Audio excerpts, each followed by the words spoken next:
All right, everyone, we'll go ahead and call our meeting to order. The roll call from our city clerk. The record shall reflect that all members are present with the exception of Councilmember Green. And Councilmember Contreras will lead us in the pledge tonight. Ready? Begin. I pledge allegiance to the flag of the United States of America and to the republic for which it stands, one nation, under God, indivisible, with liberty and justice for all.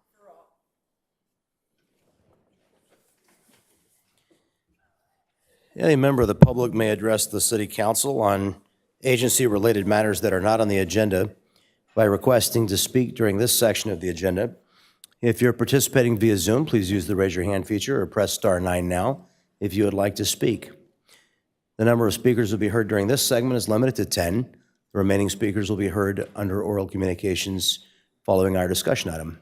Do we have any requests to address the council tonight? Okay, then at this time, we will close the opportunity this evening for public comment for the duration of the meeting.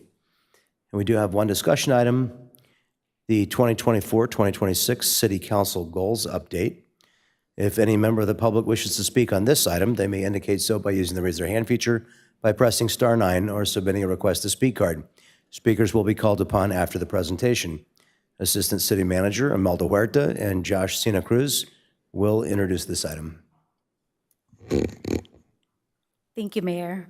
Good evening, Mayor, Deputy Mayor, members of the City Council. Tonight, it is my pleasure to present an update on the 2024 to 2026 City Council Goal Update. As a background, every 2 years, the City Council conducts a goal-setting workshop to determine the city's high-priority goals for the next 2 years, which are then reflected in the city's operational and capital improvement plan budgets. The 2024 to 2026 City Council goal-setting workshop was held on April 4th of this year. Goal number 4 was updated from a cleaner vista to a cleaner, more beautiful vista. Additionally, several sub-goals were amended and/or added. Exhibit 2 in your packet includes a comprehensive list of the goals with sub-goals listed. The 8 City Council goals for the next 2 years are homelessness and housing, public safety, fiscal responsibility, a cleaner, more beautiful vista, climate and environmental responsibility, parks and recreation, economic development, and traffic continue to improve the flow of traffic for all forms of travel, reduce congestion, and improve our roads and sidewalks. The first goal that we will review is homelessness and housing. Homelessness and housing continue to be a top priority for the Vista City Council for the next 2 years. Staff continue to seek funding opportunities to assist with programming and projects. Additionally, staff continue to work with outside agencies and nonprofits to build relationships and partnerships to address this goal. Focus for this goal, as outlined in the sub-goals, include continuing successful implementation of programs, monitoring legislation as well as legislative advocacy, improving analysis of data and outcomes, raising awareness, transportation options for the unsheltered, expanding services, working with the school district, and identifying a location for a city-owned shelter. Recently completed items under this goal include successful implementation and operation of the Safe Parking Program, successful implementation and operation of the opening of the Buena Creek Navigation Center.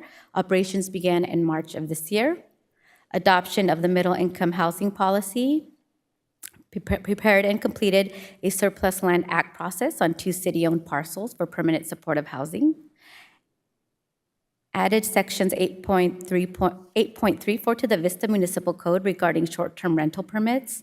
Enforcement of Vista Municipal Code 9.20.020B regarding camping on public property.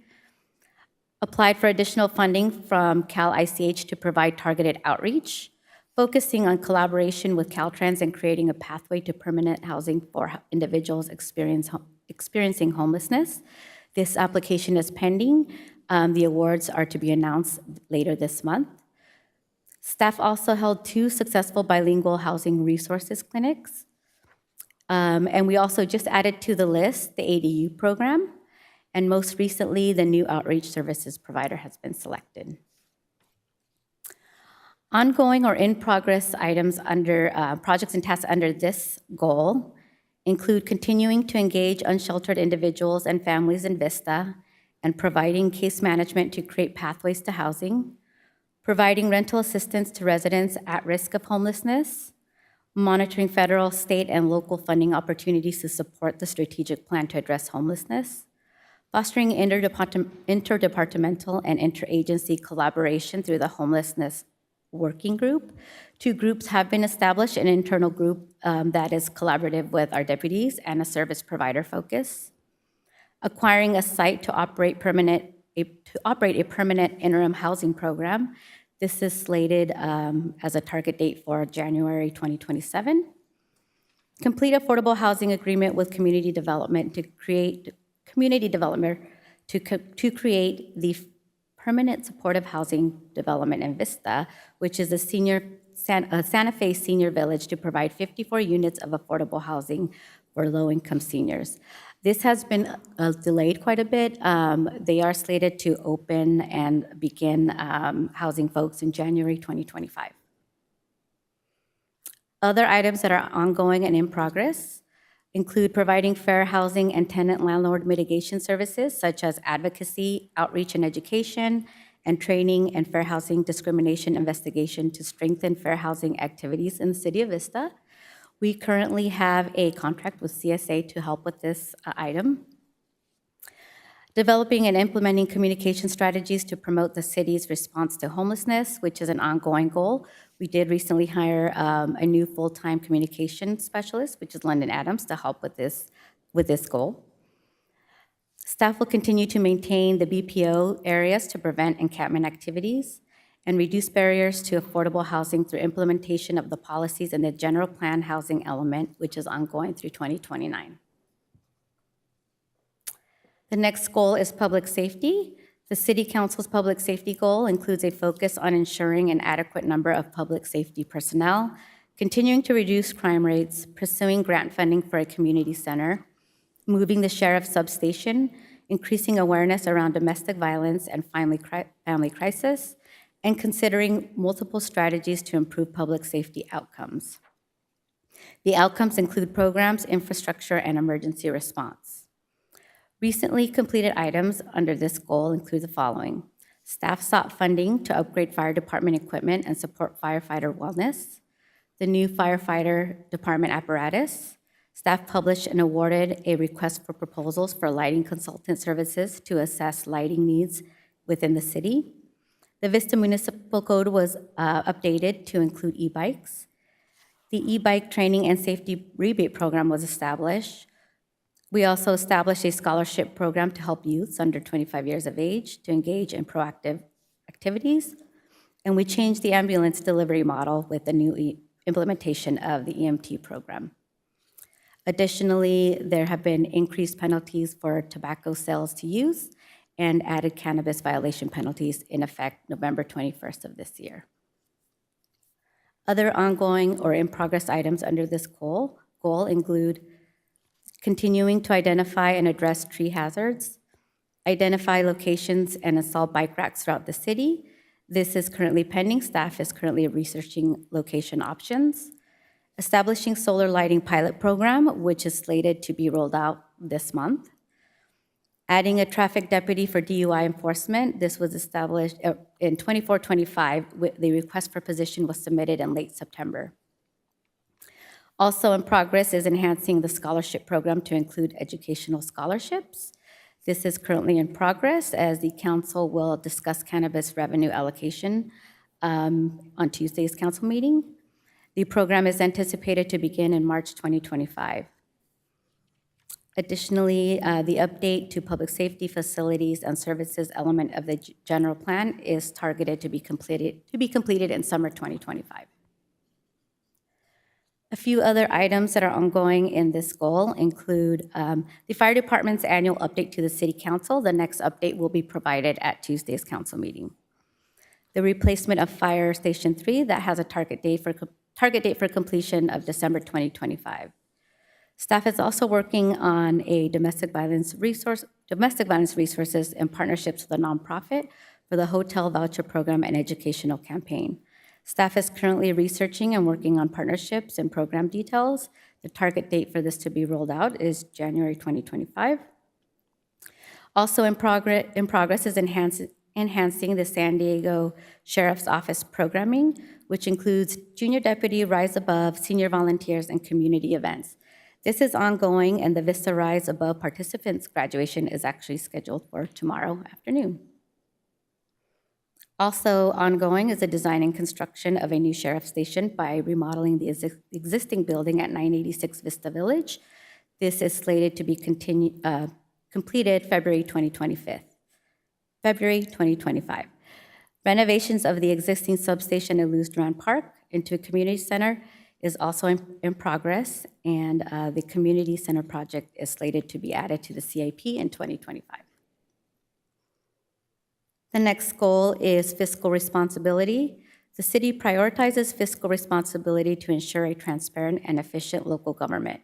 Key sub-goals under this goal include maintaining emergency reserves at 30 to 35%, maximizing the return on city investments, meeting CalPERS pension reserve obligation of 1 to 1.5 years, and seeking more grant funding while prioritizing shovel-ready projects. Recently completed items under this goal include the implementation of a facilities maintenance program master plan, staffing and training plan check positions to reduce reliance on outside consultants, and this includes a recently hired new junior plan check engineer. General fund risk-based reserve analysis workshop report and model. The next iteration is slated for early 2028. Updated the Tyler Munis payment and cashiering module. This added more payment options and efficiency. We also implemented the PaymentWorks AP automation phase 1 for new vendors. This ensures against ACH fraud and prevention of federally debarred vendors. Phase 1 was also complete for electronic timekeeping, and staff established centralized Amazon portal for city purchases via Amazon Business. Other ongoing and in-progress items include the adoption of the year-end cannabis revenue policy. This is going to City Council for adoption on November 12th. Recreation Community Services Fee and Policy Study request for proposal. The target date is spring 2026. The implementation of a budget book software is targeted to be completed in spring 2025. Pension workshop analysis and online actuary consultant. This provides real-time source for the city's pension obligations and a platform to perform analysis as needed. The next iteration is slated for mid-2026. Additionally, the long-term financial plan, which is 10-year, is targeted for the March 2025 budget workshop. A new financial auditor RFP was also slated to be completed in spring 2025. A few additional items under this goal. Staff will be working on a general banking RFP. This is a new general banking partner with an emphasis on service level, cost, and good stewardship to the community. This is targeted for completion in spring 2026. Tyler Munis upgrade and SAS migration to assist with internal efficiencies, targeted to be completed this month. PaymentWorks AP automation phase 2. This is targeted to be completed fall winter of next year. The investment management is ongoing with PFM, which is also provided to you in your weekly updates. Additionally, staff is continuing with enhancing cybersecurity. This is ongoing, and information technology will be reporting out to you on this year in early 2025. The CityWorks upgrade, which is a GIS-centric platform for public asset lifecycle management and permitting, is targeted to be completed in July 2026. Moving on to goal number 4, a cleaner, more beautiful Vista. A cleaner, more beautiful Vista includes increasing litter cleanup activities, eliminating visible blight, illegal graffiti, junk and debris, continuous work with Caltrans, implementing beautification projects in neglected neighborhoods, and enhancing the public right-of-way where possible. Recently completed items under this goal include establishing a pilot program for cigarette butt ash cans in high-traffic areas, creation of a tobacco waste tracker, and the addition of a part-time community improvement maintenance worker who just passed backgrounds. They should be starting this month, and they will be slated to work Friday through Monday with our other community improvement workers. Some items that are ongoing or in progress under this goal include the expansion of the Ashcan program, seeking funding for upgraded recycling bins at city parks and trail locations along with water refill stations, engaging with community partners to host more litter cleanups. A good example of this is our partnership with the Vista Skate Park Coalition and also with Guerreras en Acción por un Vista Limpio. Continuing an engagement with businesses to enforce styrofoam ban and single-use plastic reduction. Continuing the staff-led civil abatement task force in partnership with the Sheriff's Office. Continuing citywide street sweeping and routine pressure washing of city facilities, including downtown sidewalks, skate parks, and Santa Fe corridor with litter pickup program. A few other items include removal of graffiti citywide. This includes private property where appropriate. Staff recently established a process to address graffiti in private areas. Continuing our partnership with Caltrans to improve the travel and gateway areas. Expanding the Kites Over Vista program. Increasing the perimeter fence at Fire Station 6, which is slated to be completed in June 2025. And the public art program to address graffiti, which is targeted for City Council discussion this upcoming Tuesday. Goal 5, climate and environmental responsibility. This continues to be a priority for the city as well, with the adoption of a climate action plan and the addition of the Climate Action Plan Program Administrator. Several initiatives and programs have been identified and in process. This goal encompasses establishing certified cool zones, ensuring a high enrollment rate in our Clean Energy Alliance, pursuing grant funding that aligns with this goal, increasing solar at city facilities, increasing the number of electric vehicle charging stations, creating more tree canopies, community gardens, pocket parks, and encouragement of more food pantries to assist with food resiliency. Recently completed items under this goal include enhancing the Cool Zone website and outreach directing the public to city and counties' cool zones with relevant information, establishment of a residential tree giveaway program. To date, we have given away about 275 trees. The enrollment in CEA, which is currently at 96%, membership in the San Diego Regional Green Business Network, establishment of the Environmental Commission, and the newly implemented Free Mulch program, which has been very successful in partnership with EDCO. Some ongoing and in progress items under this goal include supporting food security for vulnerable Vistans through CDBG public service providers, including Meals on Wheels and Mama's Kitchen. Adding solar to the Fire Station 3 remodel, this is slated to be completed in December 2025. Consistently monitoring the climate funding tracker with San Diego Regional Climate Collaborative. Preparation of a climate action plan monitoring report, which is slated to be completed January 2025. Increasing urban free canopy and seeking funding to support improvements, which includes increasing street trees, replacing the deteriorated storm drain pipes citywide, which is slated to be completed December 2026. And staff will also begin the process to update the CAP and will report out on the status at a future goals update. A few other items under this goal include the construction of the Bobolink Avenue, East Avenue, and North Avenue storm drain. The target date for this is June 2025. The construction of the Montemar storm drain, target date is December 2026. Installation of 90 public access EV chargers at city-owned facilities with state funding. Target date is February 2026. Planting trees and installing irrigation along the North Santa Fe Avenue corridor. This is targeted to be completed by June 2028. And installing solar panels on carports for the Civic Center, which is slated to be completed by April 2025. The next goal is Parks and Recreation. The Parks and Recreation goal prioritizes seeking potential land for acquisition of future space to include all types of parks. Additionally, it focuses on creating more green space, expanding the trail system, including connectivity, and increasing recreation services, including arts and cultural programs. Further, the goal includes prioritizing cleanliness and state of good repair for our parks and facilities, as well as increasing awareness and accessibility to city-funded youth scholarship programs. Recently completed items under this goal includes the Paula Vista Park project, establishment of continuous promotion of the Youth Scholarship Program, expansion of the Moonlight Concert Series, expansion of the Moonlight Summer Season musicals, implementation of strategies to assist with hiring lifeguards due to the shortage, increased attendance at congregate lunch programs by offering more special events, public art mural in the Senior Center's new fitness room, form the Avo Playhouse Committee to assist with identifying future use, and additional programming at Linda Rhodes Neighborhood Center and Park, which includes the free after-school programming provided by Boys and Girls Club and Hoops.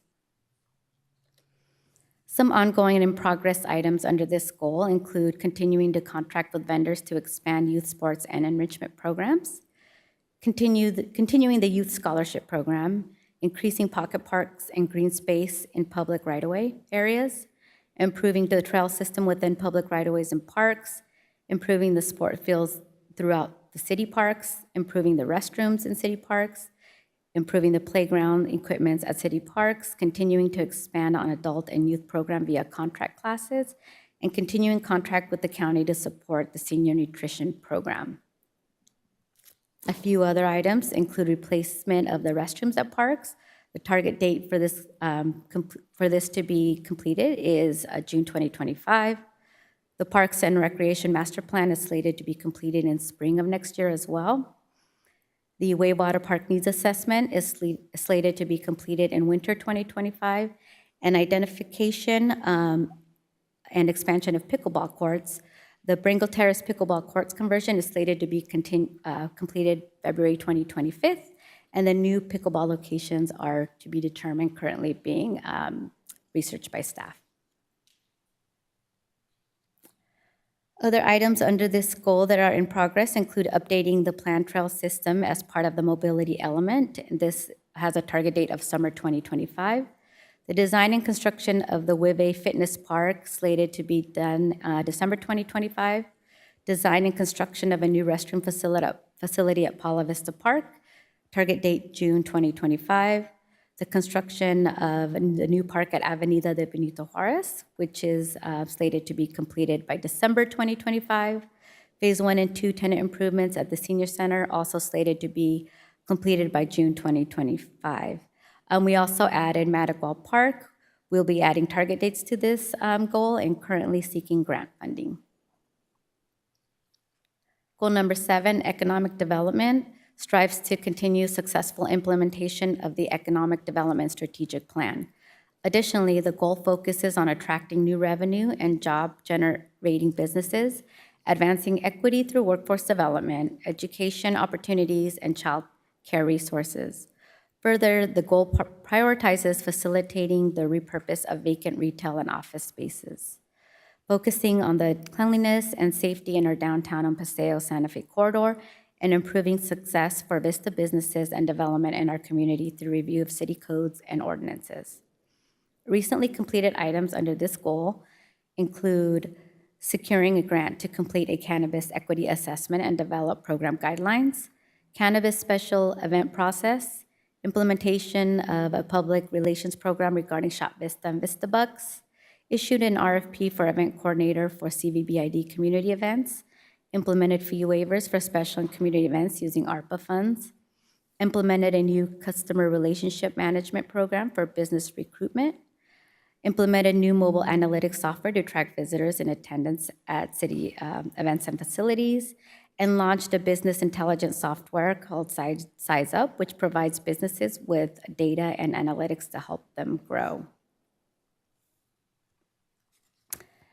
Some projects and tasks that are in progress or ongoing under this goal include continuing the distribution of funds and small business grants from ARPA program for facade improvements. Continue to address issues in the public right-of-way for businesses, continuing to perform business walks, cares visits, and small business visits, continuing to participate and fund San Diego North Economic Development Council and Innovate 78, support business growth by partnering with San Diego Connect, which has a target date of June 2025, updating the general plan to focus on the economic development opportunities, which has a target date of summer of next year, launching a business incubator program, target date of spring, summer of next year, pending funding, and implement cannabis equity program and application process, which is in progress as you are aware. The last goal is traffic. Continue to improve the flow of traffic for all forms of travel, reduce congestion, and improve our roads and sidewalks. This traffic goal encompasses continuing the addition of sidewalks in older neighborhoods based on sidewalk inventory, using CDBG funding, improving pedestrian and bike safety, and working towards funding protected bike lanes in accident-prone areas, implementing Vision Zero initiatives, and evaluating strategies to improve neighborhood traffic calming, including preventing cut-through traffic. The focus is also to implement AB 43 and reduce speeds where appropriate, increase mobility options, and improve safety and traffic flow on arterial roadways to improve travel times. Recently completed items under this goal include the installation of a GPS-based traffic preemption devices to reduce response times of fire apparatus. This was for the initial project of 110 intersections and 42 apparatus. Staff does have a change order to add additional intersections going for council approval on Tuesday. The change order will include 5 Highway 78 overpasses and 6 additional intersections in the district. Other recently completed projects included the design and construction of new sidewalk on Highland, upgraded 40 pedestrian corner ramps, installed 86 speed humps on 19 city council approved streets, constructed pedestrian improvements on North Melrose Drive near 1205 North Melrose, and construction of pedestrian improvements near the Vista Transit Center.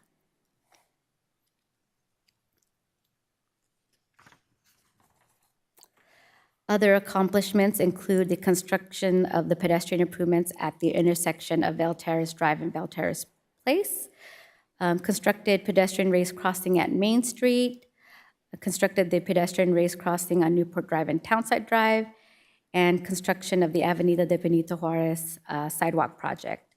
Additionally, staff completed street rehabilitation pavement overlay project. Some items that are ongoing or in progress under this goal include the development of a complete streets plan for the residential streets east of North Santa Fe and Townside, and submitted a grant application to the state. Unfortunately, we were just notified that we were not funded via the ATP program, ATP grant program, but we are seeking other grant opportunities. Other items in progress include collaboration with USD to develop a complete streets plan for West Bobier Drive between North Santa Fe and Knapp. We also submitted a grant to the same grant to the state, and were notified we were not funded via the ATP grant program. However, we will continue to seek other funding as well. Other items include continuing the maintenance of pothole crack seal program, small street paving and improvements, ongoing sidewalk maintenance, including innovation repairs, the Emerald Complete Streets project, which we added to the list. An EPA grant is being submitted in possibly next week, if not the following, as well as the Safe Streets and Roads for All grant to be submitted next spring. Currently in process is the installation of 20 speed humps on 6 city council approved streets. This has a target date for completion as December 2024. Also submitted 2 grant applications, one to the state and one to the U.S. Department of Transportation, to develop a citywide active transportation grant. We were not funded via the ATP grant program. However, we are pending notification for a round from the Safe Streets for All grant program.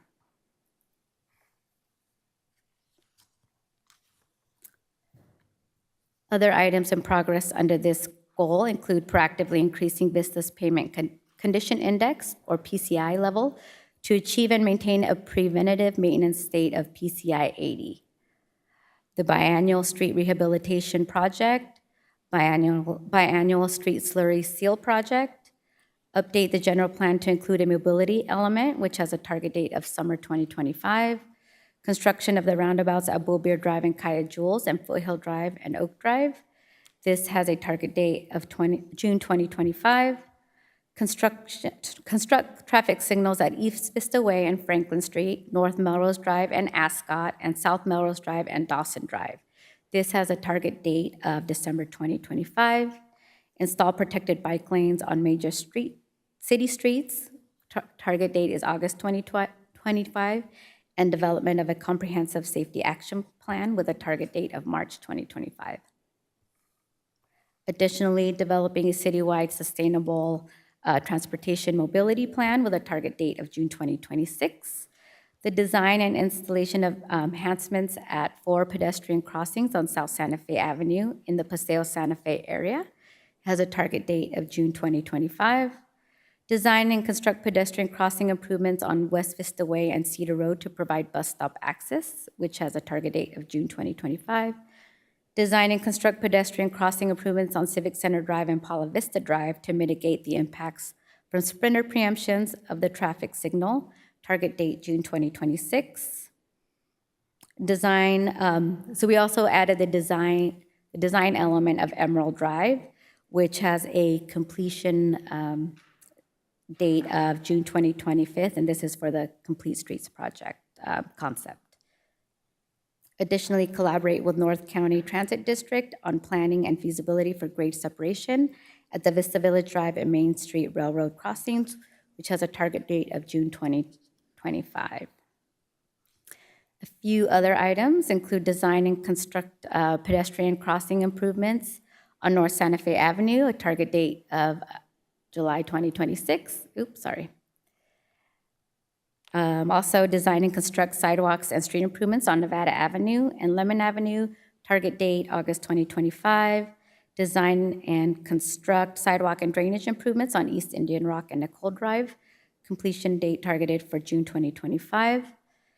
Design and construct a sidewalk on Sunset Drive east of Melrose with a target date of winter 25-26. Construct sidewalks on Lada de Loma and Guajome Street, Mercantile Street to Eddy Drive, which has a target date of December 2025. Design and construct North Santa Fe landscape upgrades with a target date of December 2025. And complete construction of town site complete streets, sidewalk, roundabouts, bus shelters, and mid-block pedestrian crossings at North Santa Fe with a target date of this month. Staff recommends receiving the 24-26 City Council Goals Update. There is no direct fiscal impact associated with the recommendation. Most goals have identified funding sources. Goals that do not have identified funding sources will be revisited separately as each project advances. Additionally, staff will plan to provide goal updates to the City Council every 6 months. I also want to take a quick moment to thank all the departments for providing project information and updates, and of course you all for your leadership. This concludes staff presentations, and we are happy to answer any questions. Thank you very much for your presentation. I have a question from Deputy Mayor Melendez. Thank you, Mayor. Are we able to hear from any speakers? Do we have any speakers on this item? I don't believe we have any public speakers on this item. Okay, well, encourage everybody to contribute to our city goals process, but thank you so much. Imelda, great presentation, and thank you for including all of our department heads at the end too. I feel like that's really important to recognize that all of the work that we're doing, how it actually gets done, is the great staff at the City of Vista, so thank you for that. I have a couple of questions. I think traffic and transportation is top of mind since we just went over some of those infrastructure projects. So I wanted to ask about Emerald Drive. I know that we did not receive the state funding. And could we get a little bit more information about that? You know, who did receive the funding maybe, and maybe why we didn't get it or why we feel like we may not have gotten it? Thank you, Deputy Mayor Melendez. I believe one of our engineering managers is coming up, to Sam, our traffic engineer, will provide Sam an knows the update. answer. Good evening, Sam Hassan, and City Vista traffic engineer. So the results of the ATP grant program was just released late last week. they did release the tables that show all the scores and all the projects that were awarded the funding. So we can send those on to the city council. We can also request a briefing from the staff at the CTC, the California Transportation Commission, to get That a would be really debriefing nice. on the grant. Okay. And, you know, without that funding from the grant, it's really hard for us to implement the plan that we have.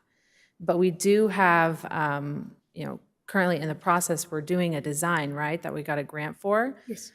Is that, you know, I see a date for that to complete, but are we able to stop that process? Is it necessary for us to stop that process if we didn't get awarded the grant? So the grant that we applied for was for construction, but the money that we're spending on the design, we believe will still be valuable because when the project's fully designed and ready for construction, it'll be more eligible for grant funding, or at least be able to score higher since it's shovel-ready. Right. My concern is that we may not be able to finance this project through grants. And so I would like to work with city staff. I know we've been working a little bit on it. We're talking about what we can do with our local dollars here that we have in our year-end fund balance, or any of our traffic impact fees, right?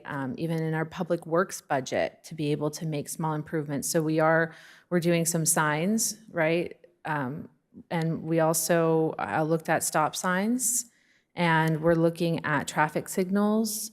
And I think that we're, you know, looking at a bunch of different things, but that also includes the method of how we pay for improvements on that road. So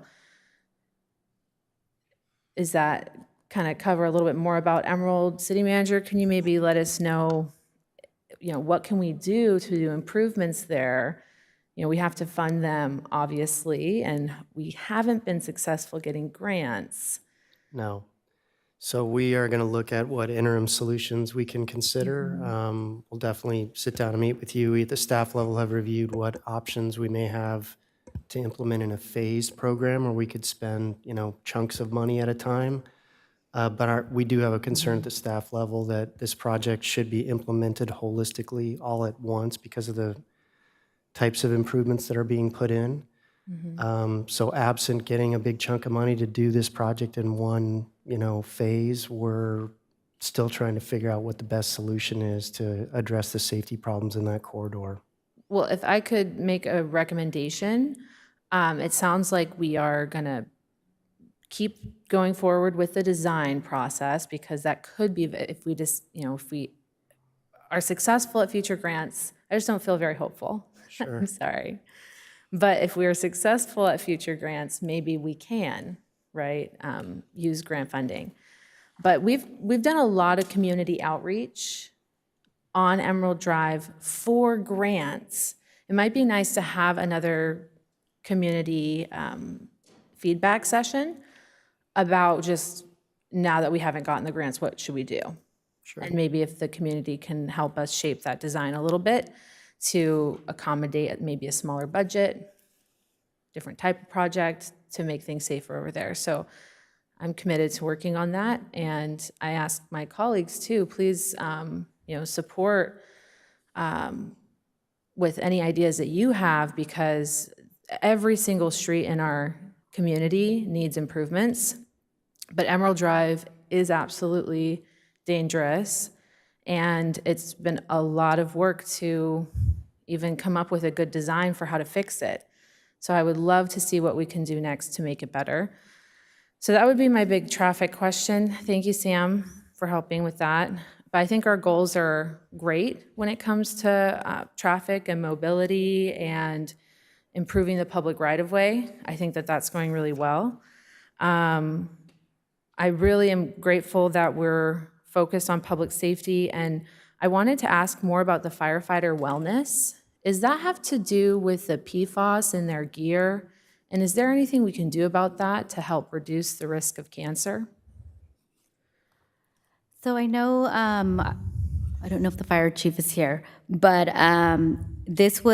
that encompassed on-duty health wellness exams, which were completed earlier this year and was partially funded by AFG grants. They also ordered things like helmets and some other equipment, which is SCBA, which I'm not sure what that stands for, but Breathing apparatus. Oh, okay, Yeah, breathing no, apparatus.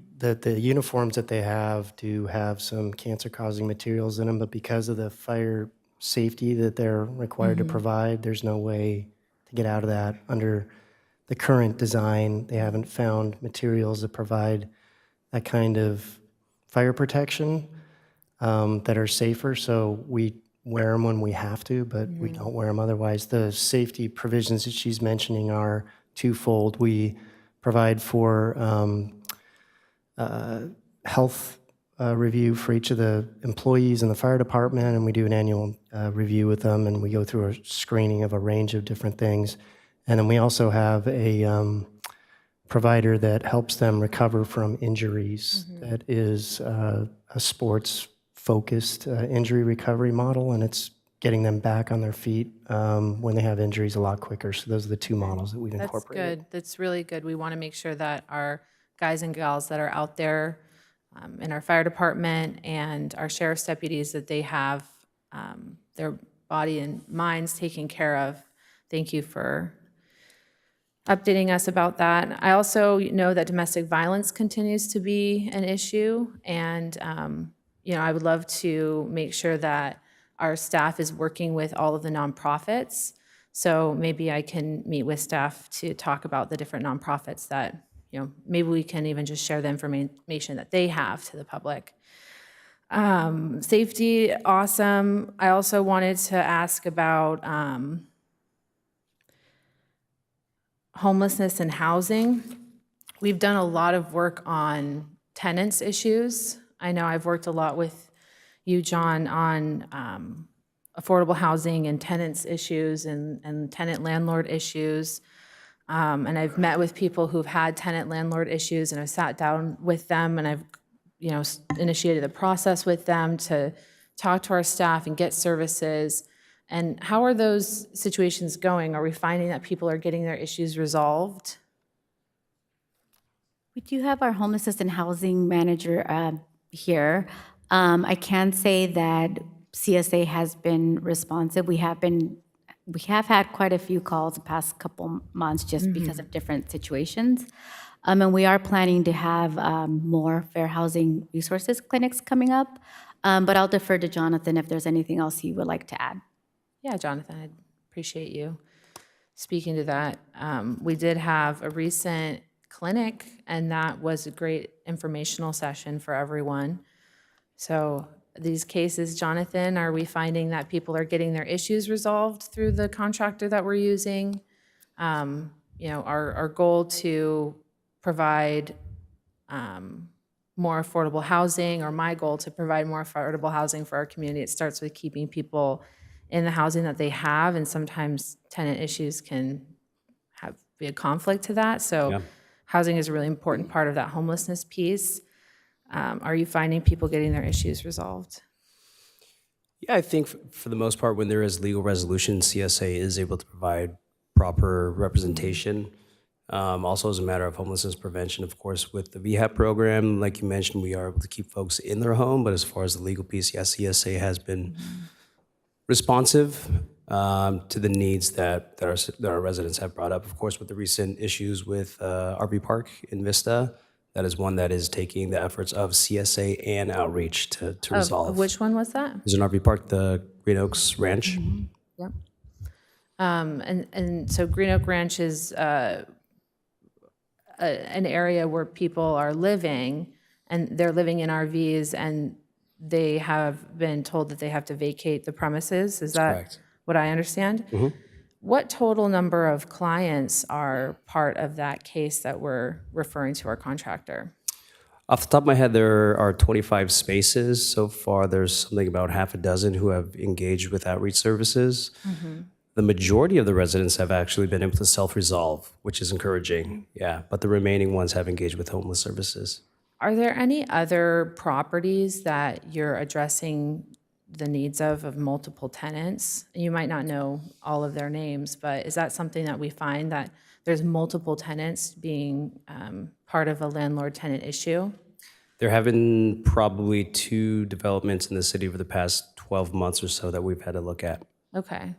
And then the individual cases, we're finding that they're getting resolved. I would love to maybe get a report back from our contractor. Do we know when they're going to be reviewing their contract with us, when that is expiring? It was just renewed for this current fiscal year with CDBG funds. And we when can would review the be program able to anytime. hear from them? Yeah, we can get a report to Okay, you, of that would course. be awesome. I would love to Absolutely. get an update from CSA Fair Housing, because people reach out to me all the time. And are we finding that people are really able to afford their housing? Is that one of the big reasons why they're calling us for CSA? Because that's what people reach out to me about. For CSA, not so much. Generally, it's for unjust evictions, but there is the separate larger issue of housing affordability, which of course is addressed primarily with homeless services. Okay. CSA just provides a legal representation for unjust evictions, but programs like VHAP and others are the ones that are able to help with housing affordability issues. Okay. Thank you for those updates. I don't think I have any more homelessness and housing questions. As far as future goals, I think that it's important for us to assess how we're doing and really make sure that we're accomplishing our goals, which I think we are. But also understanding how much time we're spending on our goals is important, because this is, as you showed with all the department heads and all of our departments and our staff that are involved and our contractors that are involved in all of our goals, we definitely want to make sure that we're following up with everyone, and perhaps we can get a secondary report on maybe how much time is being spent on each of these goals. I know they're connected to relevant departments, but just as an overview, right, how much time is being spent. Because I also want to be able to prioritize. We have a lot of different goals, different levels of urgency, whether that's from a safety perspective or a quality of life perspective. There are many urgent issues.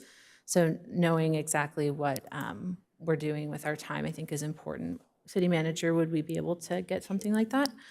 Okay, I don't have any contributions. I think that some of our future economic opportunities to provide more economic stability for our residents will be really impactful. I'm looking forward to some of those small business initiatives that you outlined for the next year. That's going to be great.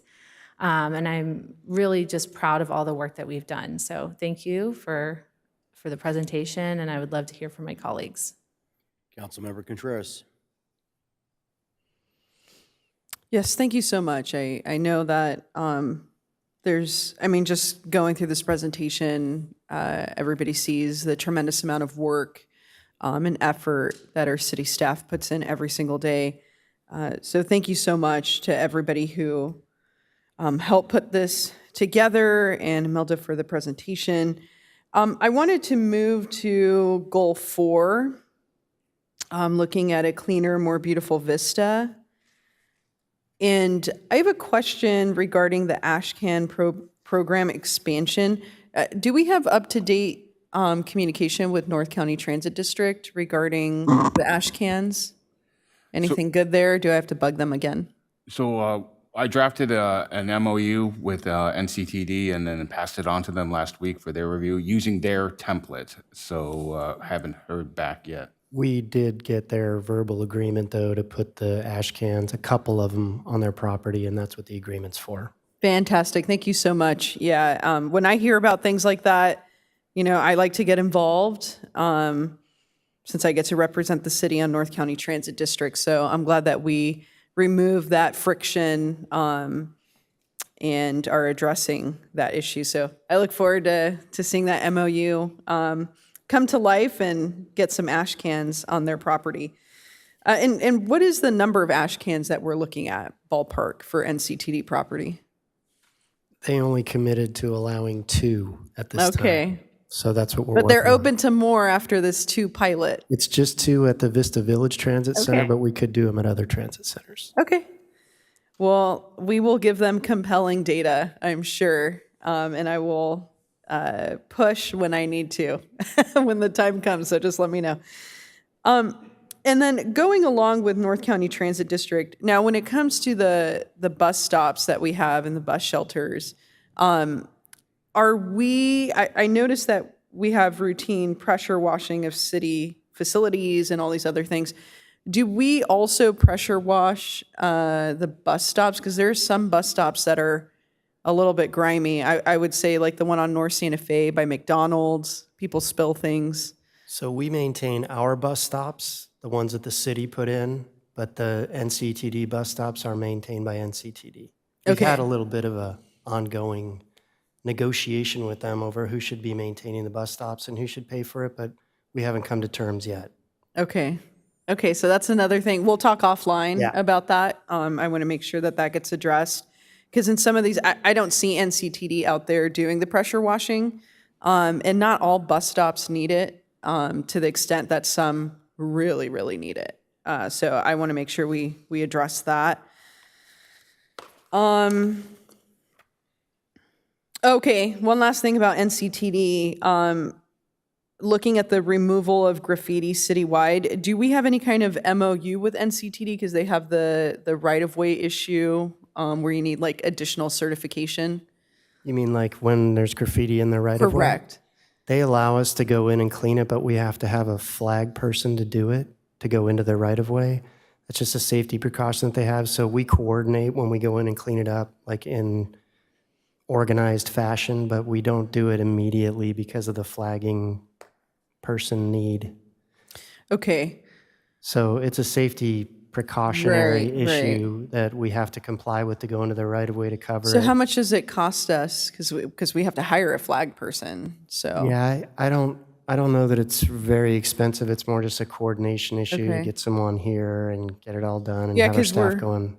our target is usually like, no more than a day of graffiti if possible. I'm looking at Chris Arce. Chris, can you come down here and tell us how you handle the right of way cleaning for North County 'Cause I Transit? did bring this up at a North County Transit District meeting, and it seemed like there's a possibility to have a more streamlined process, especially when it's not the city and it's someone's private property. So I would love to have like some kind of a streamlined process for that. Yeah, good evening. Yeah, we do work with NCTD with the right-of-way. We go to training once a year to be able to work in that right-of-way zone. And it's just the communication working between each other and doing the sections. Anything outside the fence line by the tracks, we can take care of it in 24 to 48 hours, but inside is organizing it with the NCTD person. Okay. The new person there, I just met with John about a month ago, and we're in communication about that. Okay, please. Yeah, just let me know if I also need to push on that front because I already brought it up to them during a board meeting. With respect to private property, though, we are going on Yeah. to private property and covering graffiti whenever we have access. Right. Okay, fantastic. And I thank you so much. And I really look forward to our next council meeting where we will be discussing the graffiti abatement pilot program with Art. So let's see what I have next here. I will say, like, on the cool zones, I do want to be able to establish some kind of a city protocol for when it gets to a certain temperature that we're able to open up additional cool zones, which means we would need additional staffing and locations in order to open them up, but also be able to message that very quickly into the community. First and foremost, like using social media, but I don't know if there's another way to do it. But I would like to have a little bit more of a program put together for emergency heat situations.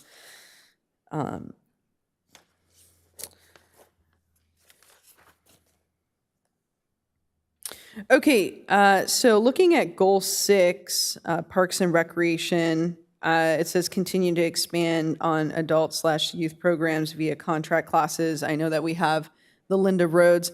My question is that in order to have accommodated the two contracts for after school, it was more than the usual annual allocation, I believe.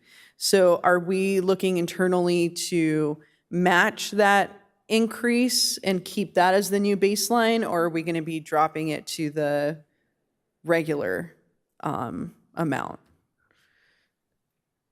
Yeah. We are getting ready to work on our year 2 budget right now, and that was definitely something we wanted to consider, but until council approves that budget. So at this point, we were looking to just put it back to what it was, but if the council's interested in increasing it, we can consider that for our budget discussion. Okay, and what is the delta that we're looking? It's fairly small, I It think. was 80,000, if I remember right. That's and correct. what we had was, what, 120? Right. So it's like, yeah, it's a very small commitment. Well, I would love to be able to maintain the after-school programs that we're kicking off this year. So that's something that I would be asking for, is some additional funding. That is just such a critical site. It's a great location, and being able to program that for free activities for our youth after school is just incredible. So thank you so much. I appreciate you. that.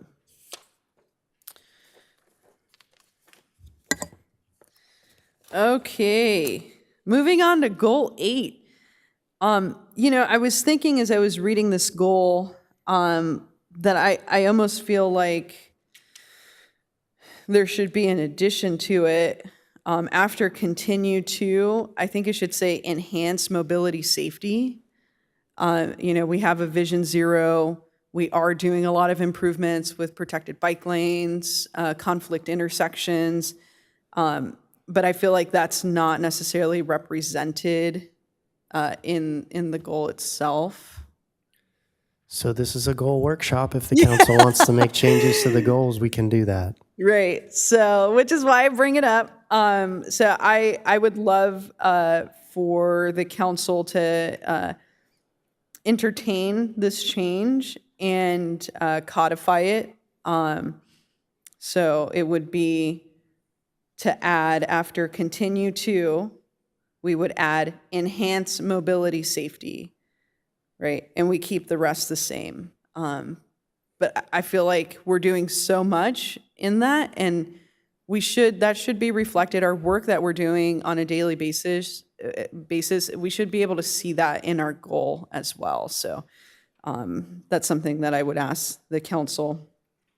And for that, you're just needing consensus of a head nod or something like that. Okay. All right, so I'll leave it up to my colleagues who are going to speak after me to see if they approve that or not.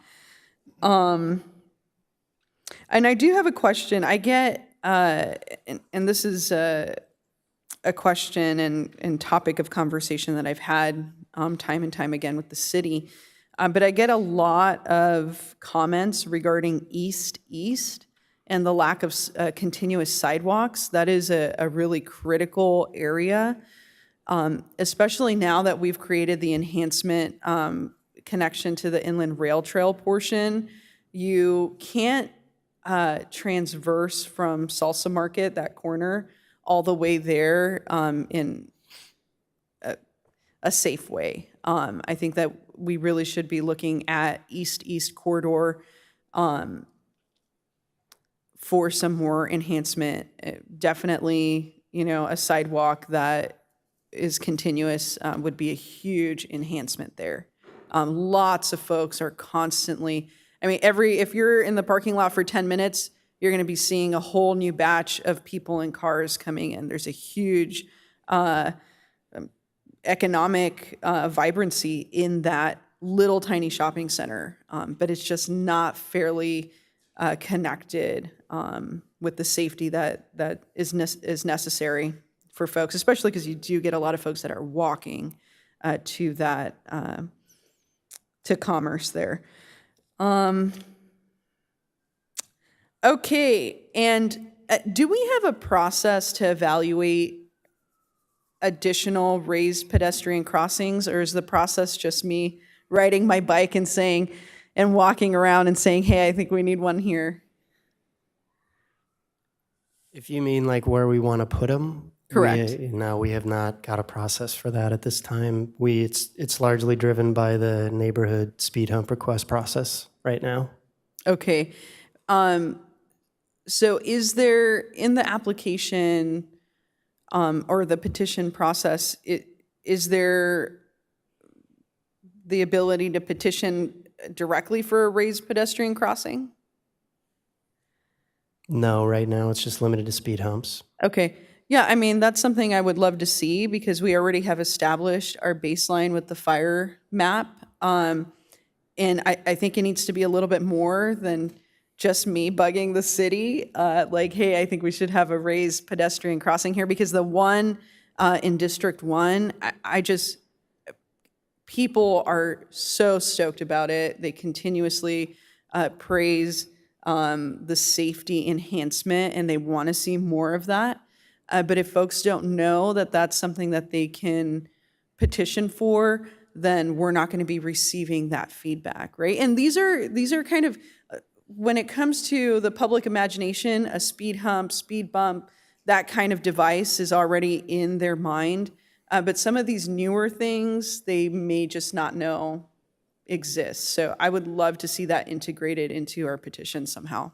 Could I ask for a point of information about that? I was wondering if under the traffic calming petition, right? Is it a traffic calming petition or is it a speed hump petition in particular?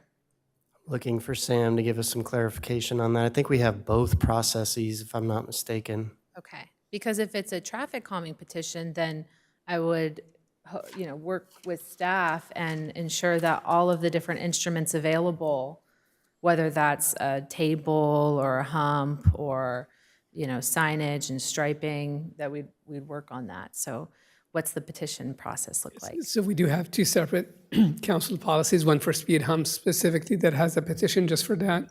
But we also have a neighborhood traffic calming policy that has a petition as well. And speed tables and, all those devices are mentioned in that policy. Okay, thanks. But as far as evaluation criteria per se for that, that's something maybe we can look at as part of the sustainable mobility plan that we'll be putting together.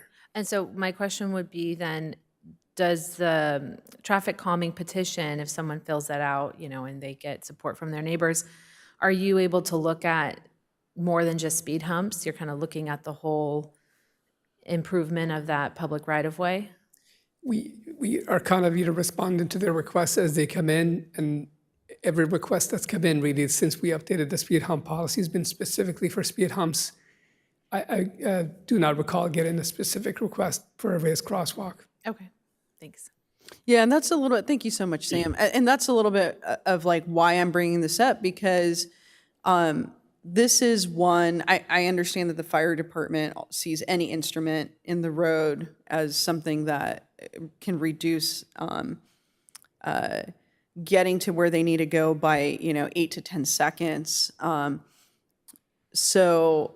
But this is a different type of like speed hump, right? So there's certain areas where this would be appropriate. And if folks don't know that this is an option, and now that they have two pilots, like we could even have in the application saying, hey, if you look at, this intersection here, this is an example of it. I just want to make it easier for folks to be able to bring that direct, because now that we have a speed hump, petition, that's what folks are doing. But in some instances, just putting one pedestrian table would be a huge game changer for that area, right? So I don't know how, I'm not going to dictate to you all how to do it, but this is a concern that I want to see implemented that there actually be a process for us to bring forward some more speed tables. So thank you so much for giving me information on that. I had a question about this. I asked Councilmember O'Donnell, so I'm going to bring it up. I was under the impression that Franklin Street and Dawson, that these lights we're going to go, the stoplights were going to be in 2026, but it says December 2025. So has it been moved up a year? If so, I think that's great, and I totally applaud that. It was moved up 4 months. We had it Okay, at so April it just feels like a year.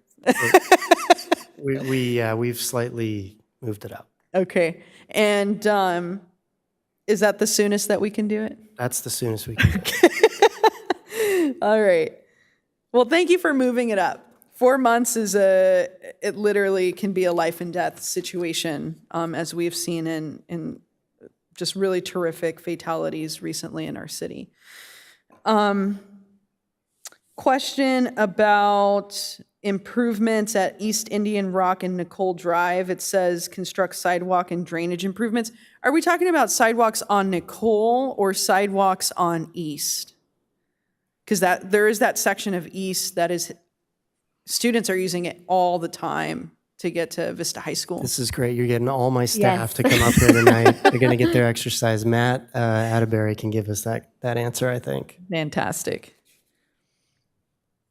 And this is my last question, so I know you have. Good evening. Yeah, so the East Indian Rock sidewalks is on, it's actually on East Indian Rock. Okay, fantastic. And will it be that entire section from like, because I don't think I'm not sure if the Cananea, like right next to the stop sign has it, but will it be all the way to Apollo? It's only, there's a section there that's missing a portion of sidewalks, and it will be completing that missing portion. Okay. Yeah, because there's like a whole portion that goes all the way to Town Site. Right. So is that the whole, we're talking about that entire section will be completed with sidewalk? No, it's just the section that's across from Nicole. Okay. Yeah, it's a much smaller section. for this. Okay. You got me super excited, but okay. Thank you. We'll have to add that to my list of things that I want. So, all right. Well, thank you all so much. Again, I know how much time and dedication goes into keeping not only our city afloat, but trying to modernize our infrastructure and our municipal code. And we couldn't do it without everybody here and staff, people in the audience. You know, this is how your government moves forward. So if anybody ever has questions, please don't hesitate to reach out.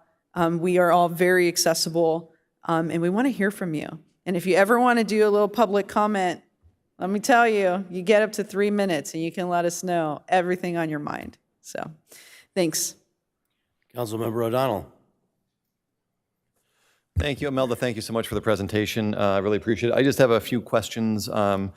When we talk about working with EDCO and recycling, I know that before I had mentioned the Green Waste Program. Are we doing anything to look into that any further to try and partner with them as a city so we can implement it in this building? Yes, and I believe our assistant to the city manager, Josh Senior Cruz, has more information on that, but we do partner with EDCO. We are heavily involved with SB 1383, our Public Works Admin's program manager, Leslie Webb Blanco, is constantly in contact with EDCO for this program. We are also looking at grant funding to implement those 3 bins.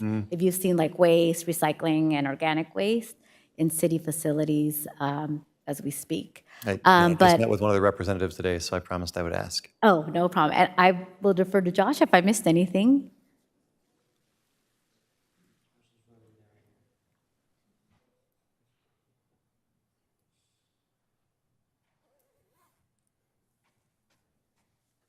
Yes, good evening. And just like Imelda had talked about, we are going to be implementing those three bin system in our facilities. And Public Works and our Climate Action Program Administrator is actually talking about how we're going to be implementing that pretty soon. Wonderful. I appreciate that update. The tree program that we're doing, I know that I learned a lot about it at Cyclovia. Have we done, and if I've missed it, I apologize, have we done any social media postings for that? Because I actually lost my sheet of paper that had the scan code on it, and I have no way to find out or track how you can get a tree, and I think that a lot of people probably fall into that same category.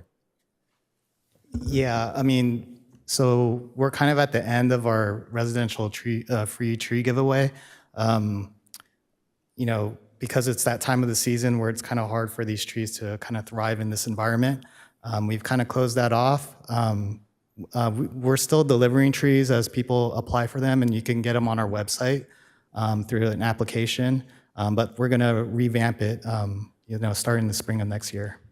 So it's too late for me to get a tree, is what you're telling me? No, you can still get it. You can still get a tree. Okay. It's just not the Just got a new perfect house. I want to get a environment, fruit tree back there. We will make sure you get a Yeah, tree. we'll get you a tree. There is also the year-end fund balance discussion coming forward to you next week, and there is a request for funding to continue with the tree program. Perfect, thank you. I wanted to get an update on our Parks Master Plan. I will defer to our Recreation Director, Mike Pacheco. I'm waiting for him to come down.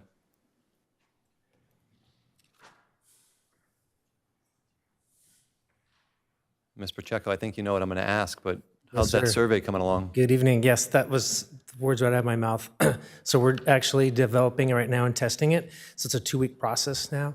And as you know, this is the statistically valid survey that's going to go out. And then we're actually going to be putting out an online survey as well here very soon. Do we have a timeline? Is it 2 weeks from now, or do you have a date Yes, set 2 for weeks. execution? Yes, within the next couple weeks. Yeah, we should be getting it back from the survey company. Awesome, that was my only question. We'd appreciate it, getting the word out. We're going to do everything we can to, shout to the rooftops to have everybody fill that out. I'm really looking forward to it. I know a lot of people have given me creative suggestions for open spaces in Vista, so I'm looking to see what the rest of the community wants to offer. Yeah, thank you again. Thank you. 4 months update on the traffic light, is that what I'm understanding correctly? Yes, we moved it up to December of 2025 as our target date. That is fantastic news, and I know 4 months doesn't seem like a long time, but in government, that might as well be 2 years. So I appreciate that very much. I know the residents over there have been asking a lot about it, so they will be grateful to get that done sooner as well, so thank you. I kind of had a 2-part question regarding the camping ban. One, have we seen an increase with law enforcement interaction with individuals that are living without shelter? And 2, has that resulted in more people seeking shelter or being willing to accept the shelter that we're offering? So regarding the numbers on the sheriffs, I'll defer to Jonathan. I believe Jonathan has some information. Thank you. Yeah, I would say it's still a little too soon to tell. We are tracking the encampments we're clearing with city staff. We don't receive full reports from the sheriff's department, but we can request that. As far as utilization of services, I think it's also still a little early to tell because we have the new outreach provider, but for sure our shelter beds still are primarily at capacity. So whether or not they're accepting them, the issue now is the availability of the beds. I don't want to say that's good news, but I'm glad that what we do have is being utilized. Absolutely. So that was my only question on that. Thank you. No problem. I will add that we are, our staff is internally tracking that in one of our database systems, which includes notes on contacts made and if they were referred to a shelter. So we'll be able to report better numbers for you soon. That's going to be excellent. The DUI officer, have they been onboarded already? They've been requested. We haven't onboarded them yet. We're still waiting for the sheriff's department to deliver our employee. So I'm working through the captain to see what the timing is on that. I think it's supposed to be after the first of the year. Okay, perfect. I would love to get that update once it takes place, just so we can start tracking that as well and see where, if we've had higher occurrences of DUIs or more people being arrested for them, and just make sure that it's successful in what we are attempting to alleviate in our community. The only other thing, one, I will support your changing of the verbiage on goal 8, I believe it was. And then I think we've asked before, but I will just tell you this election season, I've probably gotten 2,000 text messages from random numbers that I did not want to receive text messages from. So in relation to trying to find cool zones or having an emergency program within the city of Vista, is it possible to create a texting program for our residents? And I don't know if that's data that we would need to get for them to opt into, or if it's something that we can collect and purchase, and then they can opt out if they choose to. But if there's an area in which we can go and there's an availability to reach out to whoever might need it through like a text program or even an automated call service, I think that might be a good thing to implement in the city. I don't think it'd be an extremely high cost either. I was just going to say it's a fee, but we'll research it and bring it back. Awesome. Those are all my comments. I appreciate the work, not just of Imelda and John, but our entire staff. I mean it sincerely. You are the greatest staff in the state of California, so please keep up the great work. And I will turn the mic back over to the mayor. Deputy Mayor Melendez. Thank you, Mayor. I totally support updating the traffic goal language. So could you read it off to me? I have it written here. Where did I put that? Oh, here it is. Continue to enhance mobility safety. Is that the entire, you want to just replace the current? No, I'm thinking of just adding it, so it'd be continue to enhance mobility safety, improve the flow of traffic for all forms of travel, reduce congestion, and improve our roads and sidewalks. I just feel like it's missing that safety piece. Okay, it's the continue to enhance mobility and safety. Is there any desire to condense it a little bit? Because I had written in my notes, I didn't bring this up before, that I feel like all of this could be boiled down to improving mobility and the public right-of-way. Is that not clear enough of a goal for traffic? I guess I would ask you, have a colloquy with you on that, since you had suggested we change it. I could see that, but I also like, even though it's extremely wordy and it's more wordy than I would want, I like the delineation between the different aspects of traffic. Okay. So, Well, I would support that. You know, I want to continue to enhance mobility safety for sure. And who knows, we might even add more to this goal. It's the longest goal that we have. At some point, we might want to condense it down to a clear thought. But for now, I would support all of the elements of this goal, including continue to enhance mobility safety. So that's a head nod from me on that one. And I also am so stoked about the trees and so stoked about the parks. I wanted to ask about the parks because since you brought it up, Councilmember O'Donnell, I have to bring it up. We have a lot of new park sites, right? And we have a lot of projects. And one thing I haven't really seen yet, and maybe this is going to come before us soon, is a budget of our future projects and what we're expecting. I know we went out for funding for Montego Park, but there's also the site by the courthouse, and there's plenty of opportunity for enhancing, you know, corners of the public right-of-way to even be pocket parks that we were describing before.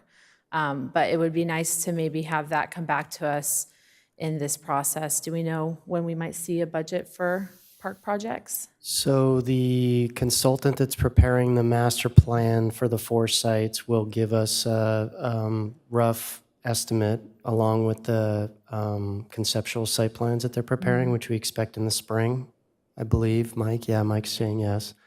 And then we would use those to go out for bid and come back with a, you know, final construction cost at the time that we award the contract. Okay. All right, and I'm excited about the survey too. We're getting more from that than I thought. Wanted to also let you know we have still a fairly sizable park impact fee account balance of about $10 million. So we do have some funding for a lot of those parks already set aside. Okay, and we're getting ahead of it by going out for funding for some of our parks that might have a stronger concept already in place. So yeah, I think that that's good that we're looking at all of our financing options, and let's see what the budget actually looks like. And other than that, great job. Appreciate everybody's comments. Thank you. Councilmember Contreras. thank you. I just, I guess you were right, Dan. I have one more thing to say. I just wanted to lend support to Emerald Drive. I'm wondering if even at either Lewis Street and Emerald Drive, because there's like a bus stop on the Oceanside side of it, or just above that, Jonathan and Emerald, if there's maybe a mid-block crossing that can be done with like a hawk beacon there that includes other mobility safety improvements like bulb outs. I think the one closest to the bus stop is really promising because that Lewis, there's a lot of people that cut through that area to connect. And I know if you're trying to make a left-hand turn, good luck. it might take you 24 hours to do that. So there's just like not a mid-block crossing. So I'm curious if that's, you know, a part of the treatment that we can do on a faster time frame, considering that the Hawk Beacon is kind of just barely going in, and that was 2017, and it's just going in on North Santa Fe. But I am curious about those smaller types of treatments, at least for folks to have a mid-block crossing. But I know that there'll be a lot of discussion. I just wanted to lend that suggestion. Very good. I'm fine with the suggested change to the goals. I would second what Councilmember O'Donnell said. I'd love to see our new DUI officer come and be welcomed by the council here in the chambers, and maybe we could talk a little bit about the importance of what he's doing and try and get some attention in the news media and let people know that they shouldn't be driving drunk in the city of Vista because they're going to get caught and get a DUI. We want to make sure we use the proactive power of prevention to multiply the force of one DUI officer to make sure that we have people all over the city knowing that they better be on their best driving behavior. I want to thank also all the staff for great work on this. Thank you, Imelda, for the lengthy presentation. We've always got a lot of great projects in progress, and we're doing a lot of good things here in the city of Vista that I think we're all very proud of. So with that, seeing no other comments from the public or council members, I don't think we need any formal action to receive this, so I'll let you know that we've received and we'll file this report with appreciation. Thank you. And unless anybody has any comments that they want to make in a general nature, then we'll, Councilmember Contreras. Yeah, I'm curious, and maybe this isn't super general, but if there even could be some like goal oversight committee or commission, because this is like so dense. I think the public, there might be appetite in the public to kind of watchdog what we're doing. But anyways, that's my comment.